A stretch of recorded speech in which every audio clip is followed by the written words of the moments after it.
Hello, everybody. Welcome to the Lionel Mandrake radio program, and I'm your host, Lionel Mandrake, coming to you live from an undisclosed location somewhere beneath 35 feet of reinforced concrete and 84 feet of dirt above me in an undisclosed location. And no, you're not going to realize where I am until I'm already long gone. So any of you people out there who've been sending me emails at westerntradition@hotmail.com, westerntradition@hotmail.com. Please, you can ask where I'm located, but I'm not going to tell you.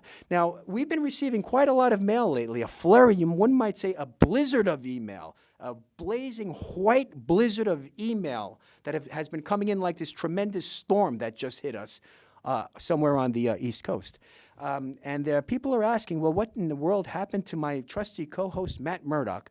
Well, I'm just going to have to suffice it to say that Mr. Murdoch is incommunicado at this time. He's on hiatus, and my sources have told me that they've actually seen him trying to sell himself over at Fox News.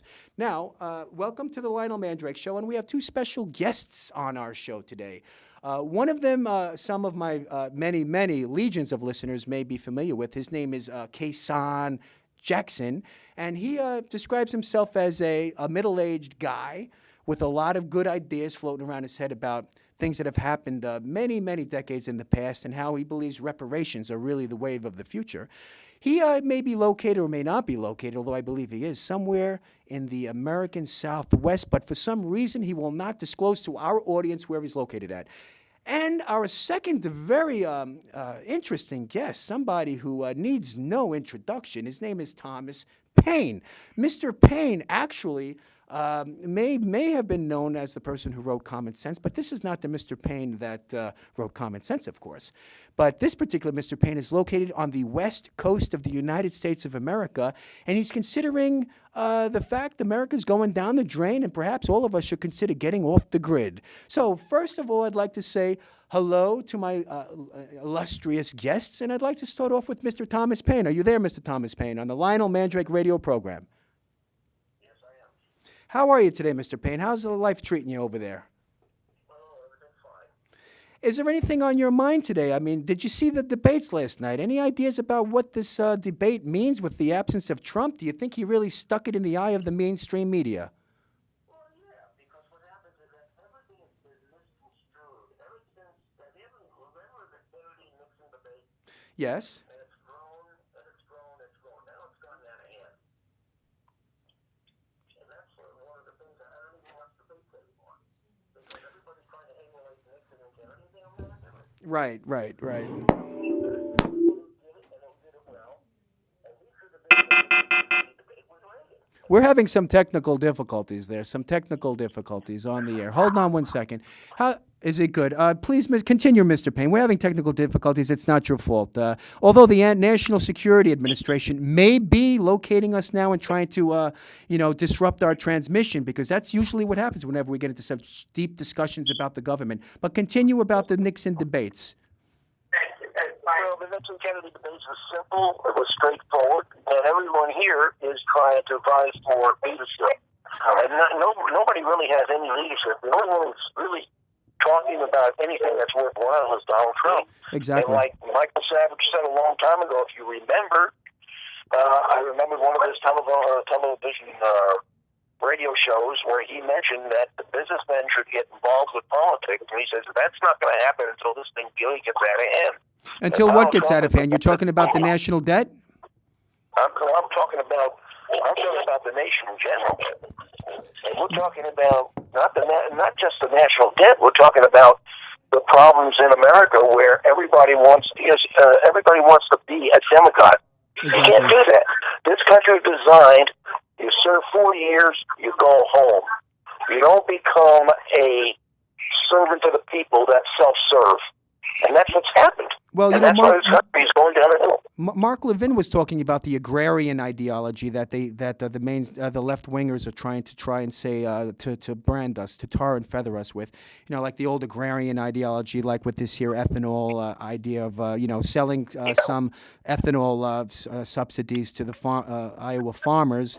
And in return, they'll vote for Donald Trump or for even for Mr. Cruz. What do you think about Mr. Cruz? How do you think his chances are of becoming nominated? Well, citizenship. He is dual citizen. We cannot have dual citizens in this country. We have dual citizen. We have the Mexican population, the Mexican American population. That's dual citizenships. We have people from other countries that are dual citizens. What is the danger that you? What is the danger that you? What is the danger that you see with having or being a holder of dual citizenship? I mean, there are a lot of people that do have dual citizenship. Dual citizen is that after this country goes down, the drain can go someplace else. Well, is there any particular reason why dual citizenship may not be advantageous to the idea of the American experience? Yeah, because what happens is you don't believe when you have dual citizenship, you don't believe in a nation, and when that nation falls, when people don't believe in that nation, that's when it begins to fall. Theoretically, Mark Levin was being mocked for being a purist. In other words, he felt the left wing was going after him for being a purist, a constitutional purist, which he thinks that Ted Cruz is. In other words, Michael Savage, you did mention, we don't like to mention other talk show hosts on this particular show, the Lionel Mandrake radio program, but Michael Savage was saying that you have a race right now between purists and pragmatists. Pragmatism is best identified by the experience of Donald Trump. He's out there saying, look, I may not be the most, and he's not saying it in these words that he's not consistent, but he's evolved. He's trying to evolve and roll with the punches. This country's taken so many hits right now. Not only do we need a person who is flexible and not so much ideologically driven on one side or the other like Ted Cruz, but we need a businessman as well. It's not just the president. It's how the president, this is the key to a presidency, how he picks his cabinet. Ronald Reagan had an extremely well cabinet. Okay. It was well done, and that's why he was very successful. Yes, Mark Levin was part of that cabinet. It's just like Lee Iacocca when he took over Chrysler. He put in the right people in the right places, and that's why he got Chrysler out of debt. You mentioned Lee Iacocca. What a fabulous businessman he was. Remember, not only did he roll up his sleeves and go on TV himself to pitch the K car, he actually came on TV once and said, "Look, I'm going to turn this company around." He actually got in front of a K car. He said, "This is the best car for the dollar, pound for pound, that you're going to find. And if you can find a better automobile than this, buy it." I mean, he had such brashness and confidence, but it wasn't all bluster. He was actually an astute businessman who turned around a failing company that the government was bailing out. Did they bail out Chrysler? Well, not only was he a businessman, he was also an engineer. Because don't forget, he was an engineer for Ford. Exactly. Wasn't he involved in the Mustang project? He was the one who created the Mustang and the Cougar. And what happened was that when the Cougar was too big for the railroad cars, because they wanted to fit a lot of Cougars into one car, they had to cut down the Cougar just to make them fit. Exactly. I understand and that's how you got the Cougar. I always did say to my friends, I prefer the older cars for some reason. Not too old. I mean, the quality control in the early 70s was still good, but by the mid to late 70s, it was not quite, it was not uncommon to have a GM car, for example, lose a knob when you're trying to turn the wipers on. It's not the quality of the American product. What it is that particularly in the automotive industry, what we did was that it started at the dealerships. What they did was that these dealers did not take care of the problems of the car. Right. People lost faith in the dealerships, which in turn you lose faith in the product that the manufacturer is making. And then we had and that what gave the Japanese, the Chinese, and everybody else to come into this country, and they opened up the floodgates. Right. Well, we're talking about American industry also being exported due to greedy executives. What we have to do now. This is what Donald Trump is talking about. Because what's happening is that he's going to do exactly what Theodore Roosevelt said. Calm down, Mr. Payne. Let me ask you a quick question before I forget. You go too fast. Now, the idea of Lee Iacocca was, look, I have a failing car company. It's called Chrysler. They were great. They had who of our age, and I'm only like 25 years old, but who of our age, doesn't remember the Chrysler Imperial? A Chrysler Imperial. Or some of the other great Chrysler products like the Chrysler New York, fabulous cars, late 60s, early 70s. Then all of a sudden you had these bad quality control issues. Lee Iacocca was brought in. And there was a whole push to make quality control job one with Ford and with all the others. I think they followed Lee Iacocca's leadership of Chrysler. But the idea was not to take Chrysler and send it overseas to China and make a cheaper Chrysler. The idea was to improve the company that we have here already, keep our employees here working already for as long as we can have them, and to build a good American product here, not overseas. The idea of Nixon, you brought up Nixon. Hold on, you brought up Nixon. Nixon went to China to open up China to our products, not for us to bring our factories and our business and everything we own over to China and then buy it back. without any tariffs or any kind of incentive, which is why Donald Trump keeps talking about this $14 trillion deficit. Well, the thing is that what Trump is talking about, he's talking about what Theodore Roosevelt was talking about: raise the tariffs, so this way American products can have priority over foreign goods. So let me ask you a question: would you agree that he's trying to do? Lee Iacocca was Chrysler and addressing a problem correctly? After that, everything was sent overseas. Do you know, like Donald Trump talks, who's opening up an automotive manufacturing facility in Mexico? Is it Ford? I heard. Yeah, it's Ford. All right, so Ford is jumping ship going across the border. You know why? Because there are no borders. After NAFTA, the North American Free Trade Agreement, right? Agreement, we essentially eliminated the northern and southern borders, and so now it's okay for a company to go over there to get a tax break with cheap labor and exploit this population, while at the same time bringing their population, which are mostly unskilled workers, into our own country and undermining our own workers. This type of stuff is why we need a man like Donald J. Trump to get a hold of it. And I don't care what Mark Levin says on his radio show about Trump not being a purist. He's not a real conservative. Listen, if you want a real conservative, you're going to have to reincarnate Ronald Reagan. God rest his soul. He was a great conservative, but he wasn't perfect either. You're going to have to be a little pragmatic, like Michael Savage says. You don't have to reincarnate a soul. What you have to do is this is the problem of the citizens of the United States. The price of liberty is eternal vigilance. Right. And that's what we need. We don't have the vigilance. Do you know what I mean? Well, I want to read you something that Ayn Rand said a long time ago. could you please repeat the name? We didn't get the name. Ayn Rand. Oh, Ayn Rand from Atlas Shrugged, or is it the Fountainhead? Ayn Rand, A-Y-N-R-A-N. She was a Russian immigrant, came to this country. She wrote The Fountainhead and other books. Right, including Atlas Shrugged. She was a very intelligent woman, and what she said was, when you see the trading is done not by consent, but by compulsion, and when you see that in order to produce, you need to obtain permission from men who produce nothing, when you see money flowing to those who deal not in goods but in favors, when you see that man get richer by graft and pull them by work, and your laws don't protect you against them, but protect them against you. You have tyranny. When you see corruption being rewarded and honesty being self-sacrifice, you may know that your society is doomed. And not only that, what you just described and what Ayn Rand so succinctly chronicled in her writings was the fact that this type of a scenario really embodies a form of soft tyranny, which is what we're living under today, I think, in the United States of America. Indeed, the Western world in its entirety, including France, Germany, Spain, the Netherlands, Scandinavia, and all the other European countries like Italy and so forth. The Eastern Europeans not far behind. There's soft tyranny in the world and hard tyranny. The hard tyrannies we're beginning to see manifest themselves in the form of extremist groups that are trying to take over power vacuums that were created by the United States of America and bad, stupid politicians making bad ideas in effect. You're talking about graft, and you're talking about all kinds of other things that Ayn Rand mentioned.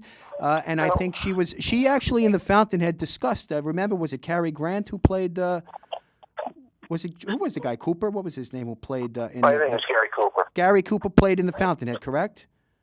Yes. Yes, he did. In The Fountainhead, he was actually adamant when they brought him to court in that one scene that, look, I'm not going to let any other man profit off of the sweat of my brow or the fruits of my intellectual labor or physical labor.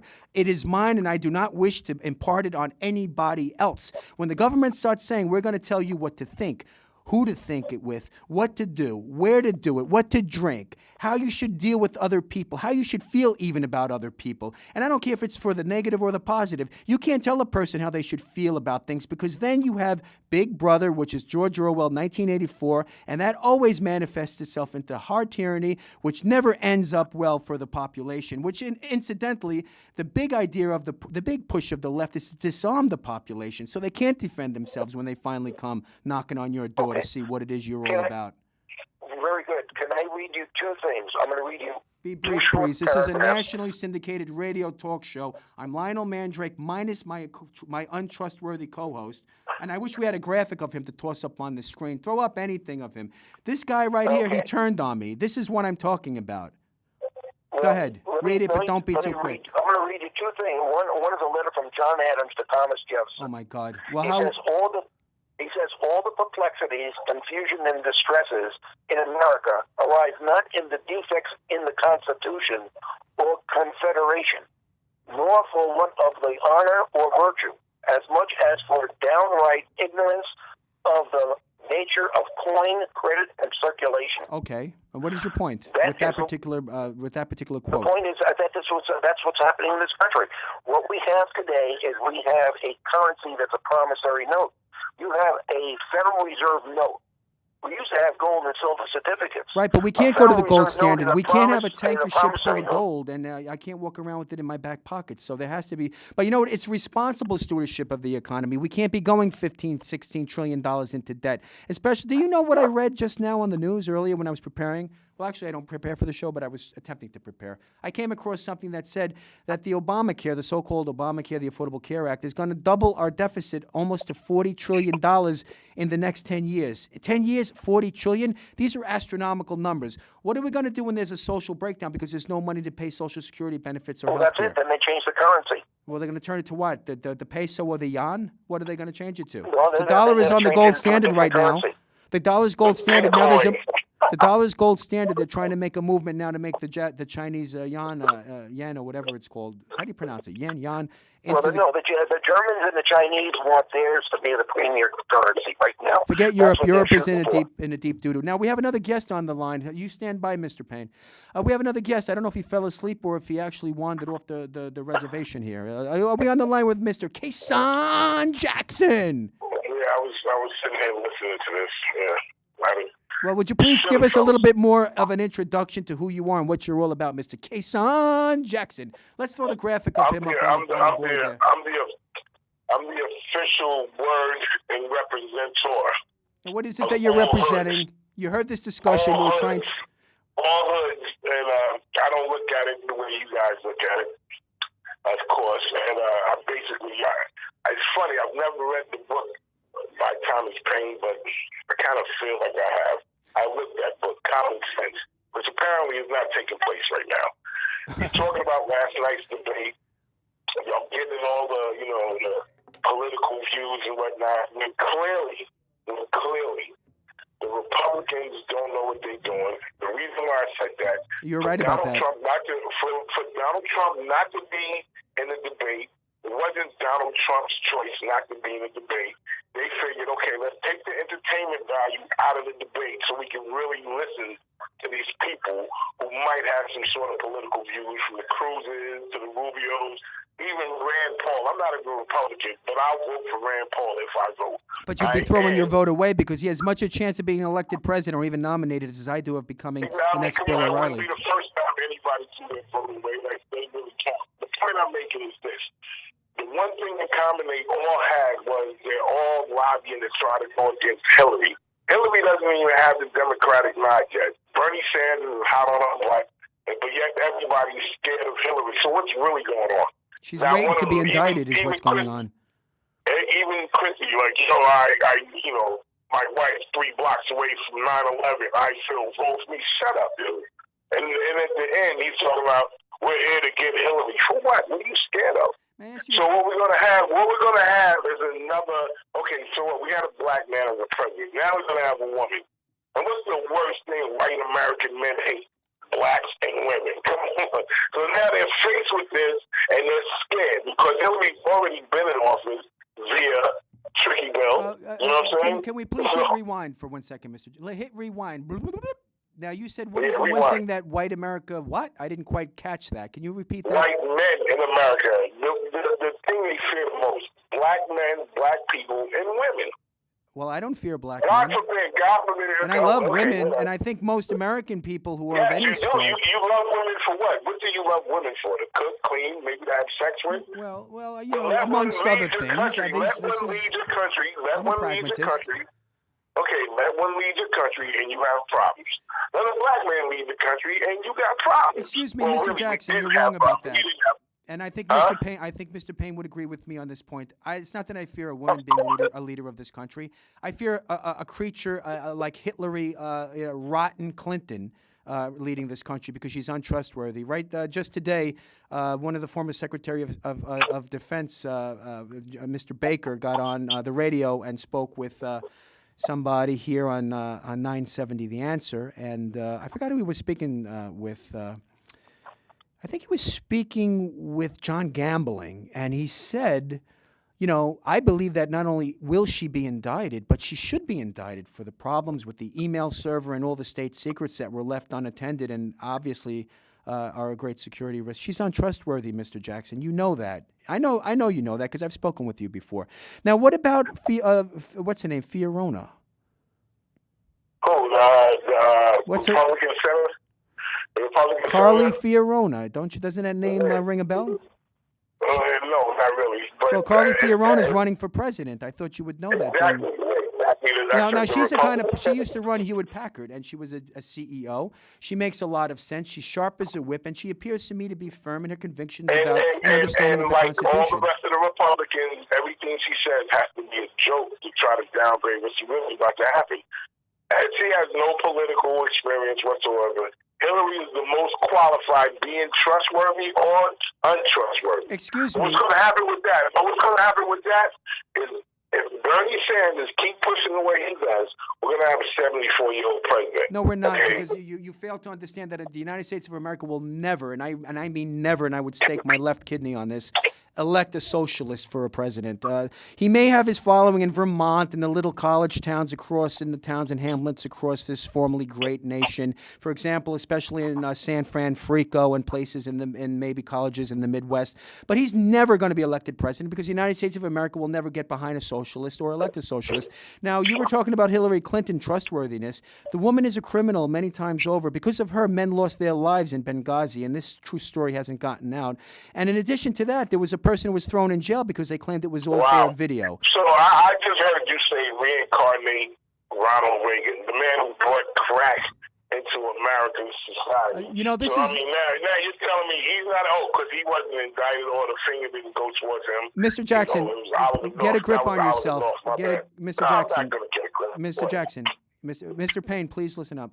Mr. Jackson, this is a serious political talk show, and we don't entertain any kind of revisionist historical narratives, such as what you just spewed, or we do not entertain any type of conspiratorial theories regarding President Ronald Reagan flooding the inner cities with crack, this, that, and the other thing. You have no evidence for that. There is no evidence for that. So let's stay on the straight and narrow. Mr. Payne, is there any substance to what this gentleman has just interjected? Well, what it is that what we're having here is we have a breakdown of all the races, okay? I'm sorry, did you say a breakdown of what? A breakdown? Races. Races. The breakdown of the races. One race wants this, one race wants that, one race wants something else or whatever. You can't please everybody. And this is why we have a Constitution. This is why we have a Declaration of Independence and a Bill of Rights. Exactly. But what we're talking about right now, and what this gentleman is talking about here in Bible Belt where he is that we have a legal system right now where if you're a black man against a white man in court, the black man's always going to win. If you're a Hispanic against a white man, the Hispanics is always going to win. If you're a colored person of the earth versus a white man, the colored person of the earth is always going to win. If you're white on white, it depends on your status. If you're black on black, it depends on your status. If you're a colored person of the earth against a colored person of the earth, it depends on your status. What we've got is we've got so many hidden laws in our system, and now we don't have one law. And that's the problem with America. Well, I agree with you to an extent there, Mr. Payne. Yes, there does seem to be what one of our great founding fathers, I'm not sure if it was Hamilton, said. Benjamin Franklin stated, well, we gave a republic to you, madame, when he was leaving the Constitutional Convention. That is, if you can keep it, meaning it requires eternal vigilance to maintain a republic, to maintain especially liberty. Would you agree? Now, but he also warned against our nation becoming a congregation of squabbling ethnicities. That is to say, although America was predominantly European at the time of the Founding Fathers, even within the European cultures, there was a lot of internal squabbling, such as what you just described. It was interesting that you said when it comes down between a black and a white and a Hispanic and a white and this and that, but then when it gets down, you said that the minority would always win, unless, of course, it's minority on minority, and then status trumps everything, meaning who has access to a lawyer that can afford to get them out of jail, like O.J. Simpson. Well, He paid his way out of jail, and a normal black guy, let's say off the street, who got busted for something, doesn't have access, let us say, or the resources to pursue his own defense. I agree to some extent, but we have to try not to think always in terms of jury nullification. I think there are a lot of good, fair people out there who, whether they're black or white, try to do the right thing as a rule, although there are exceptions, which I would think you're trying to say is more the norm in your mind. But I do agree there's squabbling ethnicities. I do believe there's a breakdown in our society because of the multicultural model and experiment, which is bringing the country down in some ways and changing it a little bit for the better, but mostly for the worst in other ways, anywhere it's been tried, even in Europe. That's what what my opinion is, and my sort of analysis of what you just said. Would you have any thoughts on that? Yeah, it's just like a corporation. What should happen is that we have more problems today than we had when we had segregation. So what we have to do is flip the coin. And what we should do is have segregation, not to the segregation that we had prior, but segregation in the competition of this nation. Because if you remember World War II... I don't understand the idea. Yeah, right. Because in World War II, we had the Red Tails. And since they were segregated, they had to become better than somebody else. And they were. They became better. And what I'm saying today is that if we have the segregation of the people in this country, and now they're considered like a corporation, and now those corporations have to compete to see who's better for the benefit of the nation. I would disagree with that, although I would understand Mr. Jackson, let me bring you in on the segregation issue. What are your thoughts on the whole idea of having my idea is that maybe we should have a culture-defining majority, and people come here and they join and become part of the greater culture, the established culture, what it means to be American civilization, or what it means to be going to Germany and becoming a German. In that sense, I think it's important to maintain a culture-defining majority. As far as segregating people out, I don't think that's what Mr. Payne is saying. I think he's talking more about in terms of identification. But what do you think about what his idea is, as you understand it? Well, I'm going to say this. I'm still confused with the statement you made during the Founding Fathers' time that the Europeans were the majority, and I just can't understand that when it was not even too long ago before that. Mister, do you have me on the speakerphone? Oh, hold on. I'm sorry about that, buddy. It's okay, buddy. It's okay, my good buddy. If you're going to do this again, you're never going to be invited on this show again. All right. You and your loss. Okay, just like correctly, dude. Your loss. Okay, listen. There was Indians here, there was blacks and Chinese brought here to build this country, so yet and still, they were the majority. I just don't understand it. A group of bandits from Europe came and stole the country and became the majority. When, to me, that's just so far-fetched. And I don't know, was that entailed in the book of common sense there? Because it don't make sense to me. And I'm sorry that I don't see it your way. No, actually, I'm not sorry I don't see it your way. I just can't see that. You know what I'm saying? Here's a group of bandits stealing land, killing more people, bringing in other people to build this country, yet they're the majority. No, I just don't see that. It's just common sense tells me that's not really what was up. Well, my read on history is that the colonists landed at Plymouth Rock. They were escaping religious persecution over in Europe. They came here. They established small colonies. And so forth, and then there was a rapid expansion and development of this continent. How did you describe they established small colonies and so forth? What else did they do doing that? They had the help of the indigenous peoples. I mean, there was all kumbaya for a short time. I mean, no one's denying that. And then one side or the other got a little bold, and then some wars broke out. You're not respecting that. You're saying that, that was the majority. No, they was the majority of murderers and people who was developing a nation to which nowadays, if you look at it, what kind of nation was it? I don't know. You tell me. What is your opinion of America today as it stands? Well, like, I would say all three of us would agree that this country is doomed. My man just said now you're speaking along lines of the Lionel Mandrake prophecies, which is going to be airing next month on Channel 35. I mean, that's the common denominator. We all know the country is doomed.